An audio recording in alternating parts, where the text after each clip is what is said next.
Welcome back to First and 10, our reactions and rankings show from Week 4 action. We've got Joe here with us. We're going to talk about some of our predictions. He did a little bit better than I did. Pretty rough for me. There are some things that I know about football to be true, and one of those is not that the quarterback decides the entire game. I forgot about both lines of scrimmage in this one. We're going to talk about that a little bit, and then we will briefly go over at the end of the episode some games that we're looking forward to next week. So with that being said, Joe, welcome to the show, buddy. Oh, thanks for having me back, Josh. I had a lot of fun last week and look forward to doing it again today. Absolutely. So I know you're still processing that Michigan game, as am I, about what the heck happened. But I was watching the show. I don't know if you follow Josh Pate, but he had this tweet that he was the only one in the world, 7 billion people in the world, and he's the only one that picked Michigan. Yeah, I listen to Josh Pate. He does a great job. And earlier in the week, he was like the first one to go out on a limb and predict Michigan to win that game. And I thought, what's going on with Josh? But he saw it coming. There was also some. I was talking about my brothers. There was some weird line movement there towards the end of the week, towards Saturday, where it felt like the general betting public was going for USC, and then like the sharps and all the smart money started pouring in on Michigan, and it kind of gave me pause for a second. But I thought, almost like you just said in the opening, I was like, quarterback, that's the most important position in football, right? I mean, you got to be able to throw the ball. Not so much. Michigan did what they were supposed to do, and it was a very impressive performance for Sherrone Moore in Michigan. Yeah, that sure was, and we talked about what that would look like, what a Michigan win would look like on the last show. I mean, we were talking like it's run the ball. Like I said, triple option, which is being, that's like a exaggeration, but I mean, essentially they ran the ball. That's all they could do because they really couldn't throw the ball at all.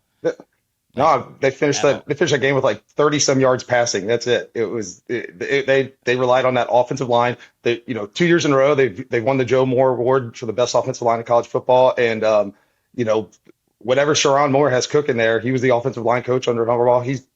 Just continued on that success, and he made a believer out of me for sure against USC. But then on the other side of things, I look at USC and I'm like, is this that same old USC defensive letdown when they get into a big game? With Alex Grinch and a lot of issues with that in the past, and I thought you only have 3 weeks to go off of, and I thought they might have solved that a little bit, but. And also this was one of the first conference matches in the new Big Ten where a team flying all the way from the West Coast to the, Midwest, not necessarily East Coast, but that time difference. And I don't know, it's the first time we've kind of seen that play a factor into a conference game, not a non-conference game, but this is going to matter come the Big Ten championship. Yeah, absolutely. It was an interesting measuring stick game, that's for sure. And several just things that takeaways in that game, and we'll get to that one in full detail very soon, and we'll talk about those. I wanted to start, though, with the Syracuse and Stanford game. And so Sure. When I was talking about, like, I'm smarter than to just go for the quarterbacks and quarterback ratings and stuff, there was a theme this week, and I'll just go ahead. I'm going to say this. So it's, to me, that I've always thought you could always tell who won the game afterwards and who's going to win the game before. The best predictor is if one team can do these two things. They got to do them both. They can't do just one or the other, but they got to do both. If you can run the football successfully and then stop the run. And so here was my stat that just jumped off the sheet this week doing the review of these games. Stanford had 173 yards rushing. Syracuse had 26 yards rushing. So these are all rushing statistics. Wow. Illinois 168, Nebraska 50, Miami 189, South Florida 62, Utah 250, Oklahoma State 48, USC 96, Michigan 291, Tennessee 165, and Oklahoma 38. The only one of those that kind of has you'd put a little asterisk to it is that Nebraska game. I think they got Raiola for 52 yards sack, sacks. And I think that was a kind of skewed that number a little bit, but still they held them to like 100 yards. So it's like the team that was able to stop the run and the team that was able to run the football won the game, and it's just crazy to me to look at that statistic afterwards. Yeah, we kind of talked about it pre-show, but yeah, two fundamental things is control the line of scrimmage and be able to run the football, control the clock, and all those, like you said, that was the overwhelming, compelling stat at the for the moral of those 5 games we went in depth with last week. It was Yeah. it held true time and time again. Yeah, absolutely, it did. And so, all right, so the first game, Stanford 26, Syracuse 24. The line was Syracuse -9. I picked Syracuse. I think you did too. We obviously Yep. both lost that game. Troy Taylor gets his first ACC win, and I tell you what, Troy Taylor's he's a good coach. I didn't think he had the pieces this year, but Ashton Daniels, he looked really good. I thought Ashton Daniels looked really good, and I mean McCord, I thought also he played really well. That pick six seemed like there was a miscommunication that happened. Yeah. Did you see that? It just looked more like a miscommunication. I wasn't sure what was going on there. Yeah, I thought that I wasn't sure I'd put that all on McCord on that pick six. His second one I thought was kind of, and one thing else about that game is Stanford was able to pressure him a lot consistently. He was, and you had read the week or on Thursday, you had told us the stat about the difference between him, a defense playing base defense against McCord, and he can pick them apart. He does really well, and how bad that or how much that percentage drops for him as far as quarterback rating or completion percentage when he's under pressure. And Stanford was able to exploit that, and the real Kyle McCord did show up. I mean, I thought though, I honestly thought so. He threw for 339 yards. I mean, I thought he threw the ball really. I mean, he did. He was really. I mean, obviously he had to because they only had. What did they only had? They only had attempted 12 run plays, 12 actual run plays besides him scrambling around. You know, he had that touchdown run there, which was that 19-yard touchdown run, which was that was like crazy. Surprised I was me. like, oh wow, he can run. Like Yeah. totally caught Where'd me that off come guard. from? Totally caught me off guard. Right. But I mean, so I thought he played pretty well. But you're right. Like they put him under duress. I didn't think they could get to him. I didn't think that was going to be the case, especially at Syracuse, traveling all the way across the country, and they just really Stanford looked good.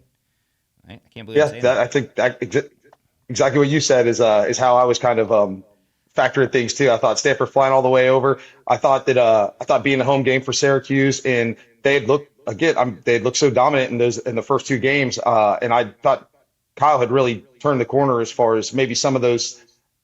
I don't know his decision making, and it was better. Like you said, he didn't perform terrible. I mean, Kyle McCord kept him in that football game. They weren't able to run the ball, so he's all they had. So he did a very good, admirable job. At the end of the day, Stanford they found a recipe for success with blitz packages and getting pressure on them. Sometimes with just 4 guys, and they won them the football game.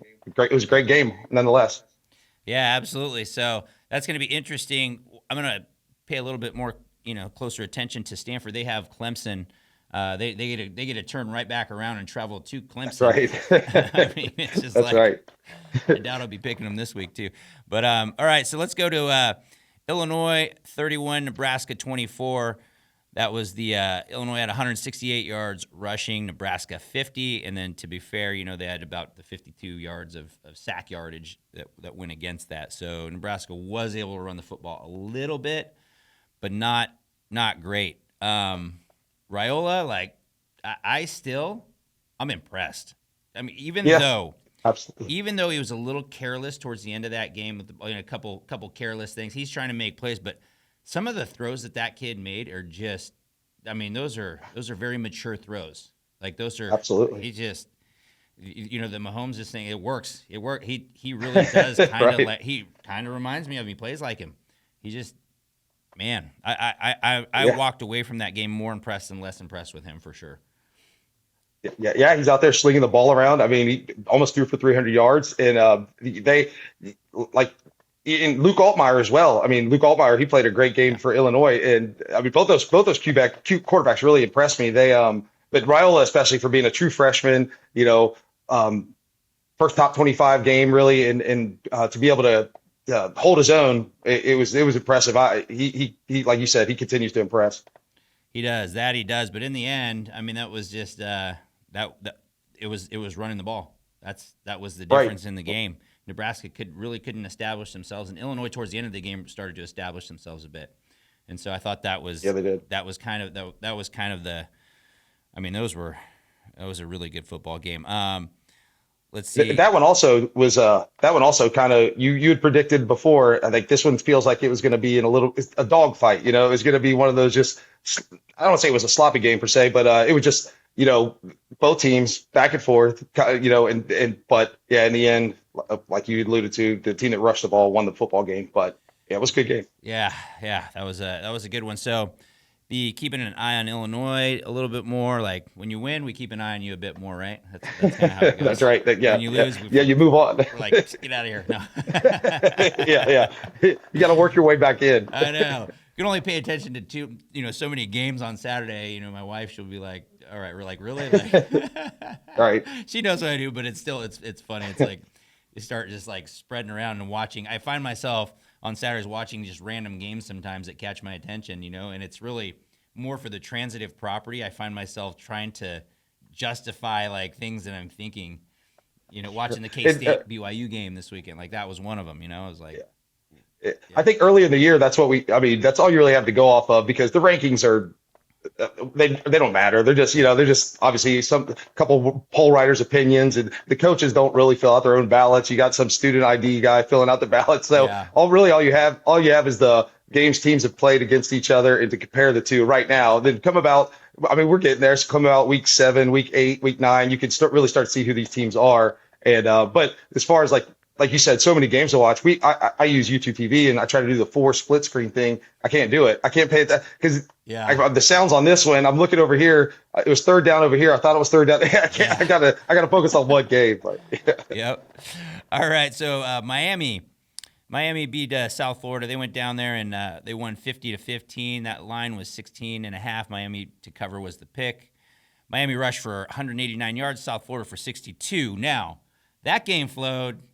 Close first half, and then I felt like Cam Ward hit that touchdown strike, and that was they rolled into halftime with momentum, and then it was done from there. From that point, that's South Florida typical home team underdog. We're really hyped up, really competed, and then just ran out of gas. And I think this is Cristobal's. It's definitely his best team in Miami. Cam Ward is really good. Like he's really good, and they play defense. They play hard defense. It's what they do. Yeah, exactly. They shut them out in the second half. Like you said, that first half was probably closer than Miami liked it. It was a football game there in the first half, and then it came out. I think 14 in the third, 14 in the fourth, and just South Florida had no answer. Ran out of gas. Miami's got the athletes, and not to beat a dead horse, but Cam Ward is very good, really good. I continue to be impressed with him. I got to think he's a Heisman front runner at this point. Again, I don't know how he wouldn't. Who they really played, right? Yeah, exactly. He's kind of. But we'll wait till we see him against maybe Clemson or actually I don't know if Clemson has Miami this year. I don't think they have each other. I meant to look that up. I don't think they do. You're right. Maybe in the 8th, if they get to the title game, I guess. But I will. But I want to see him tested. I want to see him get tested soon, but I'm not sure the ACC. Their schedule right now sets up very favorably for them to roll into that title game. I know they have the Cardinals, I think, in a few weeks, Louisville. But outside of that, I'm not sure who else is going to be. Each other during the regular season. Yeah, I was pretty sure that was the case. Yeah. So I'm not sure outside of Louisville who's going to be able to really challenge them. I don't know. And as far as in conference. Yeah, it's going to be that's exactly it. Like, Miami's got a very clear path at this point, I think, to the title game. And sometimes that's a good thing. Sometimes that's not a good thing, when you're not really challenged for a long period of time. And then you get challenged, you tend to get punched in the face, and really it takes the whole game to catch up to the speed of what's happening. And so you wonder if that's going to be the case with them. Watching that game reminded me of the week before watching Oregon and Oregon State game, where they're just the road team, plays really well in the first half, and then all of a sudden just has nothing left. And that's just usually from having better athletes, and it just kind of shows through it. Like the game settles in, and it's just too much. They play themselves out early. But definitely looking at Miami all the way clear. I'm feeling really good about that playoff pick right now. Absolutely. Yeah. Yep. Well, the only thing if I want to really nitpick Miami because they're so great in every other area is maybe penalties. The 11 penalties, 113 yards. Okay. Not going to matter against South Florida. Probably won't matter their next week. But in that Louisville Cardinal game or maybe in the ACC title game, that's gonna clean that up. I'm not crystal ball. I always felt like mainly a couple years ago when Oregon rolled into Columbus but his teams have always been pretty well disciplined. I don't think penalties have ever really been an issue. I'm sure they'll figure it out, but Yeah. probably hard week after week when you look at the competition and you think to stay focused. But that's a big thing. We had talked about that last week, that one of the biggest things Chris Paul is going to do is manage these egos for the Miami players, because sometimes they have that Swagger. right, exactly. All right, next game. Utah 22, Oklahoma State 19. The line was Utah -2. Our pick was Utah to cover. We had Utah close. It ended up being that way, but Utah ran for 250 yards, Oklahoma State 48. I thought Isaac Wilson played okay. The game wasn't nearly as close as that final score suggests. That was just a couple, late. There was a little bit of drama late just because Oklahoma State scored those 2 late touchdowns, but with 6 minutes to go, it was 22-3.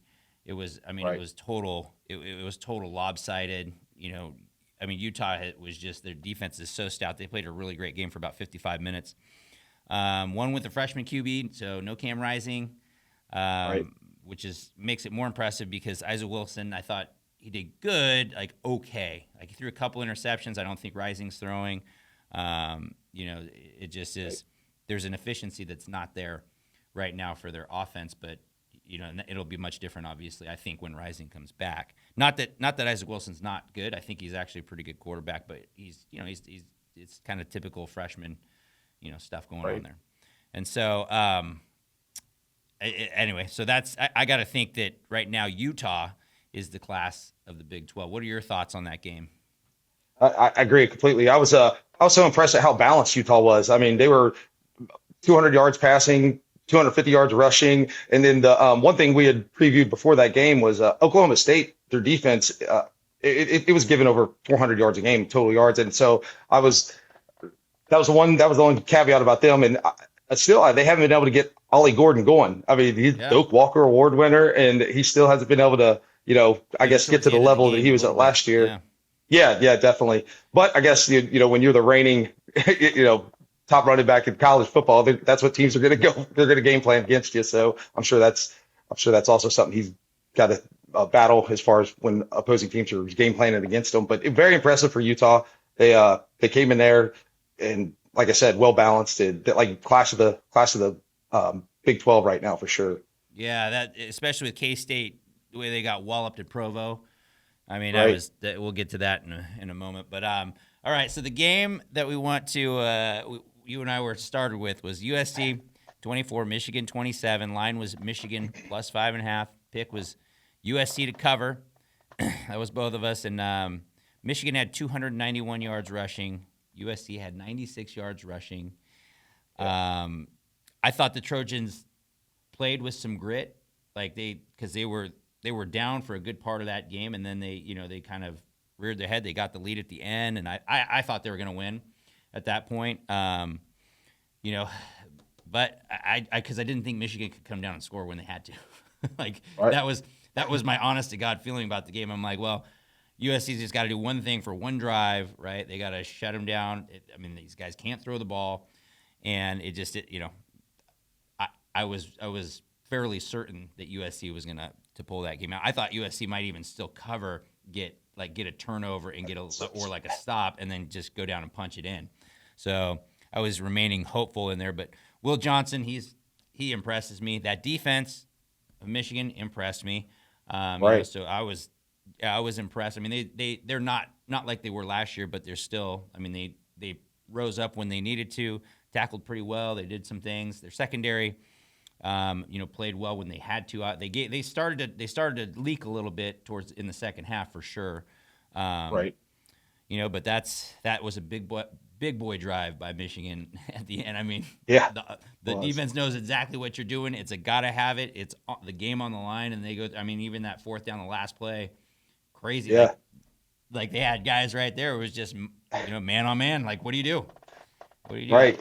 I got to take a hat off to Michigan. I love giving them the business any chance I can, but they earned all my respect for sure. Being able to, that Texas game, you saw them the total opposite of that. It didn't feel Yeah. like the defense, it felt like they had a lot of question marks. You're starting to wonder, is Will Johnson as good as what we thought he was? And then they answered the bell when they needed to. They're still right there in it as far as like the Big Ten is, concerned right now. And they showed that when Sharon needs to get his team together, get them up for a game, even knowing the deficiency at quarterback that they have right now, they were able to pull it through. And I'm impressed. I mean, I'm, I really yeah. was. Yeah. I have a little bit of question about Lincoln Riley's play calling there at the end. I didn't know why USC wasn't running the football. I get that they were having great success, but you let Michigan battle the time or the clock, the time, and also battle the score. But it is what it is. And Yeah. like you said, that last drive, Michigan, I wasn't sure if they were going to be able to do it, but they made it happen, and that was a great job.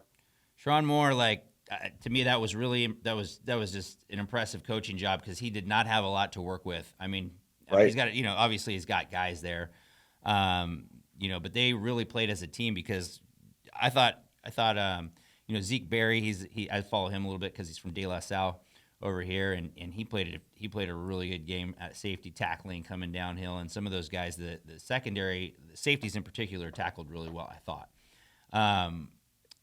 That being said, there were issues, like I said, in coverage towards the end of the game where I thought that they were starting to get exposed a little bit. And I'm wondering if I say that because I'm wondering if that's what Lincoln was seeing. I kind of wonder if that's what they were. True. They just liked what they saw there, thought we were better than you, and we're just going to beat you. That's where we're going to get you. So Yeah, yeah. absolutely. So I don't know, but hats off to Michigan. You're right, they're back in the thick of it right now. Like can't write them off yet. Yeah. Absolutely, and that's something that I mean, something you can Toronto be able to build off of. It's kind of a little bit like last year. They battled a little controversy with the Harbaugh suspended the first part of the year, first 3 games, I believe it was. And then the counter step leaks out at the end of the year. Then he's suspended for Last the three. Ohio State game, the last 3. Yeah, and Yeah. and they were able to rally around that. Whatever Sharon does to get this team to motivated and to perform when he needs Yeah. them, when I need you at your best, you gave me your most or whatever. Like he does it. He's Man. I mean, proving me wrong. I Yeah. was curious that if Harbaugh was more the man behind the scenes there for some of the stuff, but Sharon, even without Jim and half the staff he took with him, Yeah. Sharon's been able to maintain that culture and that dominance as far as like running the football and the offensive line. Yeah, shut me up for sure. That's I'll say You and me wow. both. I'm gonna think twice before. And it also tells you kind of how good Texas maybe really is. Like if you look, True. Yeah. you know what I'm saying? Like Excellent. Yeah. the Texas, you hear about a lot about their offense. Their defense is pretty good. So Right. Kwiatkowski, I think is that how you spell his name. He's a good D Yep. coordinator. Really really impressed with them. So we haven't talked a lot about Texas on the show because they haven't really had a game to such a noteworthy Right. game, but I'm sure we'll get there.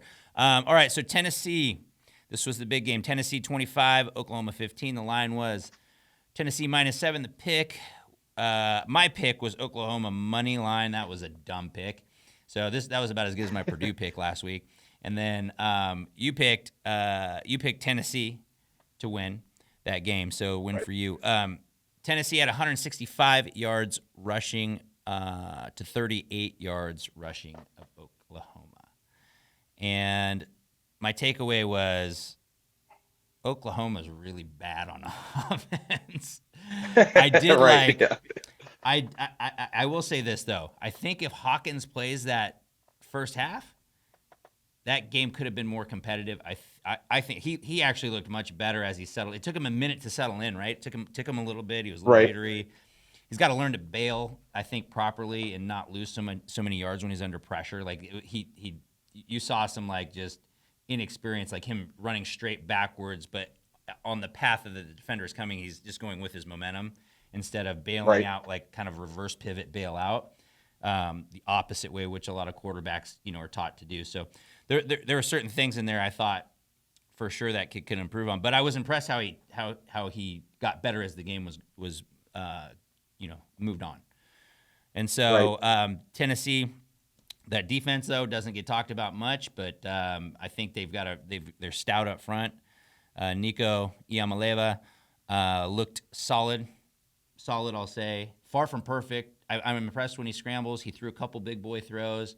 He was a little careless with the football at times, Right. but they really established the running game, and I think that was helpful for Tennessee and to keep and that was exactly it. Keep your freshman quarter. Let him do as little as he can for you to win that game, and I thought they did that perfectly. So credit to Josh Heupel for that one. I think Tennessee's season's decided on October 19th when they host Bama, and then November 16th when they travel to Athens. But what were your thoughts on the game?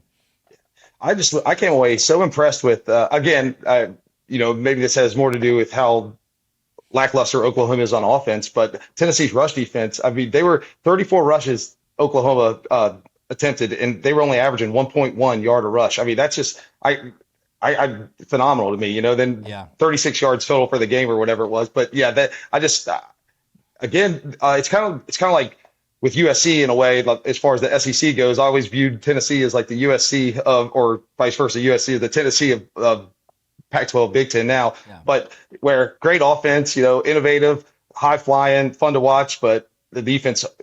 It always has that game where in a big game or something that lets them down basically, or something happens and they're always missing something on defense, it seems like. And I wonder if this year Tennessee, kind of like maybe what I thought USC might have been able to be, has a defense and to complement that offense pretty well. And then they were another team that was very well balanced in their passing and rushing game this week. And impressive victory. And that stat we gave it, or you gave at the beginning with rushing that football, 150 yards rushing to 36. It's the recipe for success. It is. I do wonder. I have some questions about Tennessee, because I don't think that they've played an offense with a pulse really.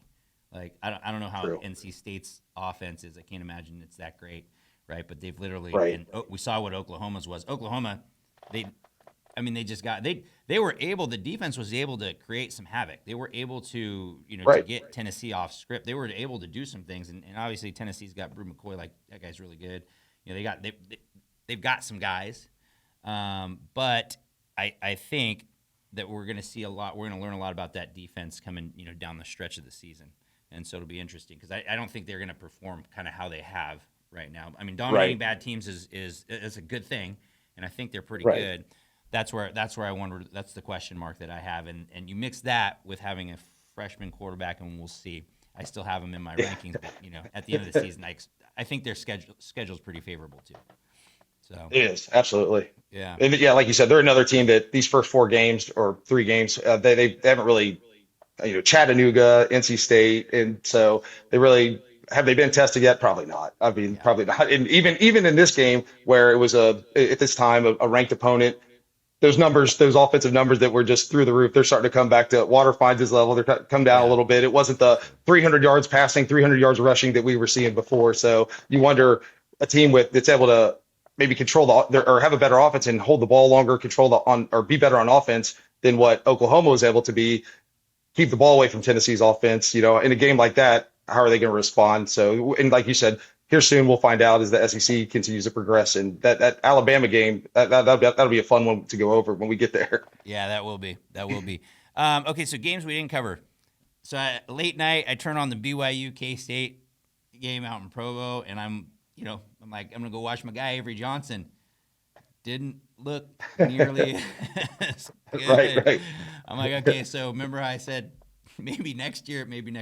I think that's a game that probably every young QB gets. So he had the game that we were talking about maybe Nico was going to have. He went to this crazy environment, and I mean, turnovers, and I mean, just like was it punt Right. return? Did you see that punt return? Yeah. That was I mean, it's just these, like when it rains, it pours, right? Right. It seems that way. Exactly. K-State was able to move the ball. They were moving the ball some, right? They were able to, but like just kept shooting themselves in the foot. Really, is what happened early, and then it was just way too much to overcome. Yeah, it was for Avery. It was like a tale of 2 games. It was the exact opposite of how well he had played in that UNLV game the week prior. And I'm sorry, that wasn't UNLV, was it? That was Arizona. Arizona. Sorry, thank you. Yeah, Yeah. that Arizona game. Yeah, right before that, or last Friday. That's correct. Yeah, how well he had done in that game compared to this week. And I think what you just said is correct. With a young quarterback like that, you're going to have those types of fluctuations where amazing, just make your jaw drop on the floor, and and then the next week it's hard. You got to find that consistency. That's the biggest thing for young Yeah. players, I'm sure. And he will. There's no doubt. I'm sure Ohio State guys. We had heard over here the Ohio. We'd heard the all year about how great Avery was, and that got Will Howard to go out and get Yeah. forced him out to transfer. And the talent is there. I mean, like there's no doubt about it. But yeah, he's still got a little bit more growing to do. And like you said, with Nico, kind of comparable as far as he gets that experience and some games under his belt. He's going to be better for sure next year. That's for sure. Yeah, that was that was definitely the most shocking score. I mean, out of a weekend with a lot of shocking scores, that one to me really, I would not have seen that coming whatsoever. Not that type of. I mean, Right. that was so many points different than what I thought that game was going to be. I don't know if you were going to cover that. Did you watch any of the I did. Colorado Baylor? Yeah, that I saw the end of that. Travis. Is Travis Howard the best player in college football? I mean, he's really good. Travis He's Hunter? really good too. Bro. Or yes, he's incredible, man. Yeah, I wish that he played for. I wish he played for like a power. Well, I guess he does. I guess Colorado is a Power 4 team, but I wish he played in the Big Ten or SEC. I'd like to see him against those types of receivers. It's one thing to be playing against Colorado State, and you're playing against Baylor's receivers, and you're playing it like it's another whole. I want to see him play against Oregon and Ohio State and Alabama, and I want to see him play against that talent and see how. I have no doubt that he would do good. I just want to see it. Like I just want to see it, right? Because he's so much better physically than the rest of who he's playing against. He's just such a better athlete all around. It's just incredible. He is one of my favorite players, if not my favorite player in college football for sure. Yeah, I'm not a huge Colorado fan, but he's a joy to watch. And like you said, if I could, in a perfect world, we would be able to see him play against guarding J.J. Smith or guarding some Alabama receivers or but yeah, to play that many snaps is just blows my mind. It just guy seems superhuman, that's for sure. That it does. And the other one was Memphis. So I just saw the score. I actually didn't see this game. I didn't even see. I've seen nothing on it. I just saw it as I was walking out the door to here today, and I was like, Memphis lost to Navy 56-44. What happened there? Do you see it or? No, I kind of like what you said. I kind of just was following the buck because last week when we had done it, that was like my little sleeper team for my brackets, and that did looks like such a good pick. But I was really impressed with them early in the season, especially the way they had played against Florida State. But maybe that's fool's gold because of Florida State. But I couldn't believe that Navy game was a shocker to me when I saw the box score in the morning for sure. Yeah, so we'll have to go back and look and see what happened in that one. Obviously there was a lot of points scored, 56-44, so 100 points in that game. So yeah, so you can crazy. Likely you can probably throw out that stopping the run statistic there. Right. On either side.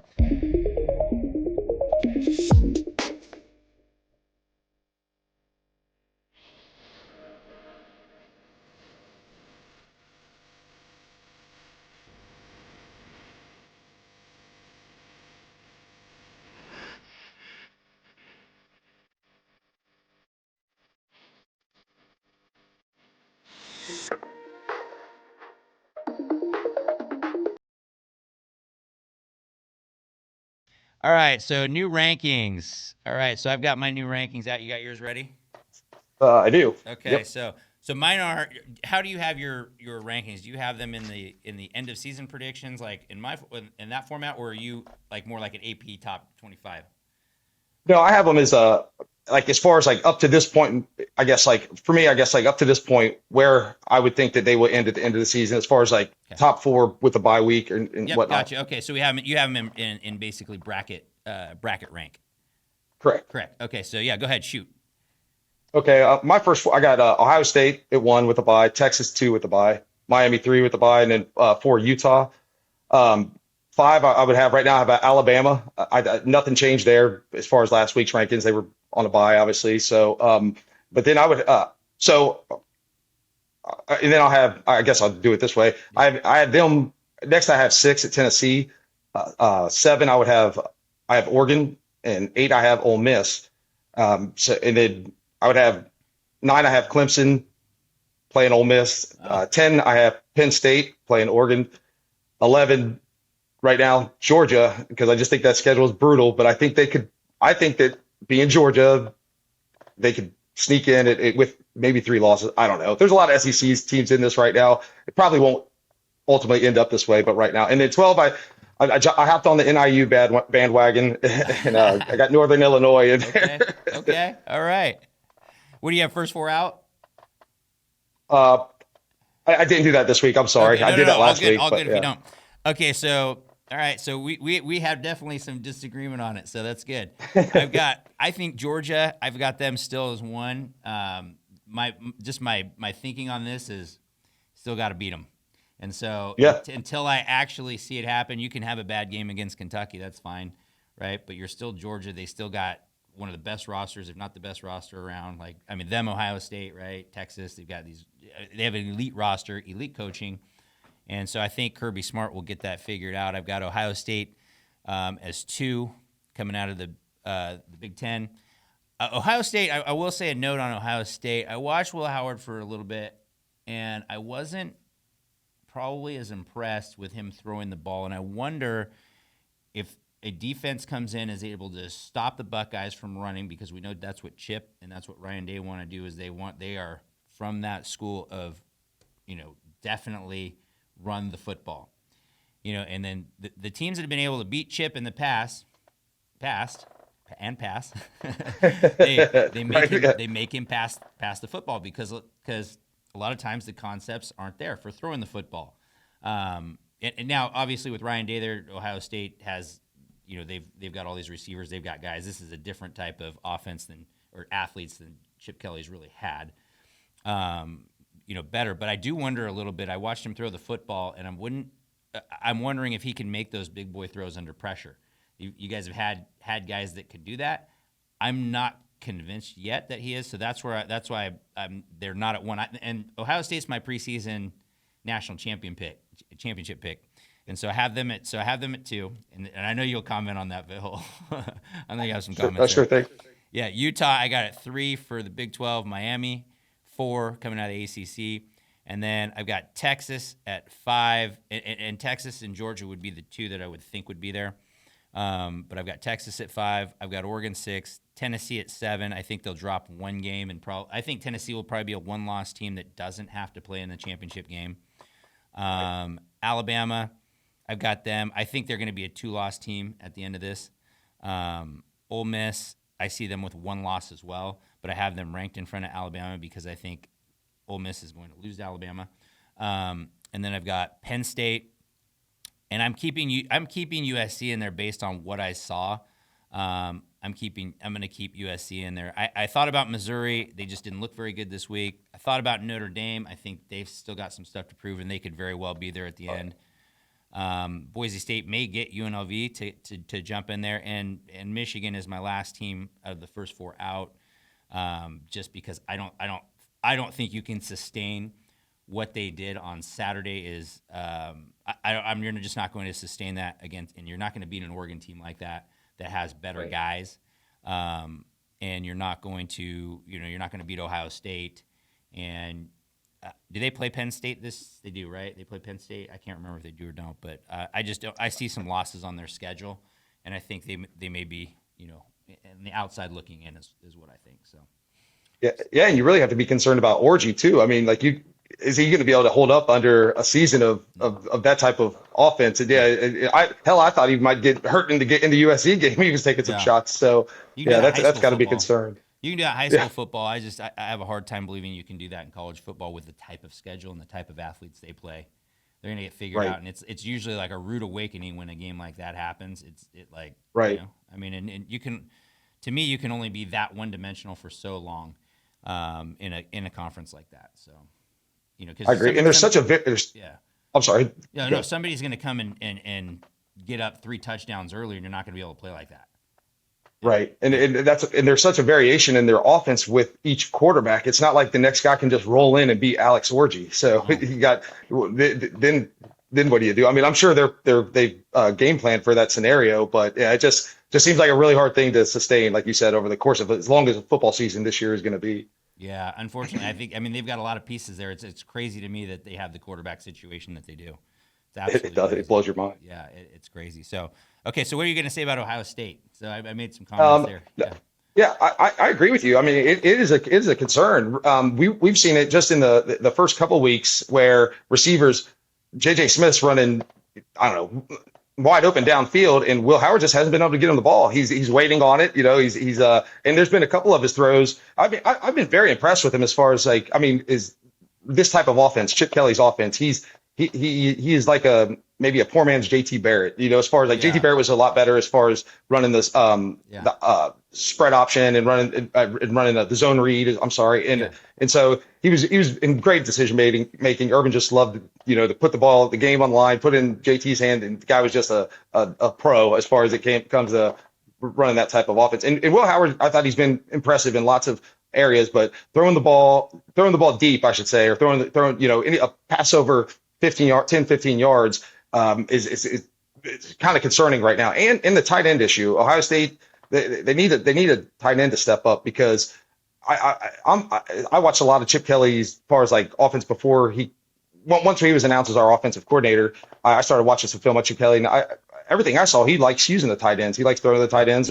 And we don't really have it right now. Jelani Thurman, he's a sophomore, but he's all the potential in the world, and he's starting to earn more playing time, and he's getting there, but he's not there yet. And so that's another, maybe a portion of Chip's offense that hasn't been able to be used up to this point, because they just haven't been open. They haven't been getting open, and they need to be able to block to get the rock, be able to get the ball. Yeah. So, but I know I've noticed they've done other ways. Like they really used Emeka this game, and he went first play or first series, 68-yard touchdown. And they've been finding more creative ways, I guess, to get these players to football either near the line of scrimmage or before those first 10 or before 10 yards, maybe to get the same amount big play as a 68-yard play screen that they ran to Emeka, as opposed to, a post route hoping Will could hit it. And he just hasn't consistently been able to do that yet.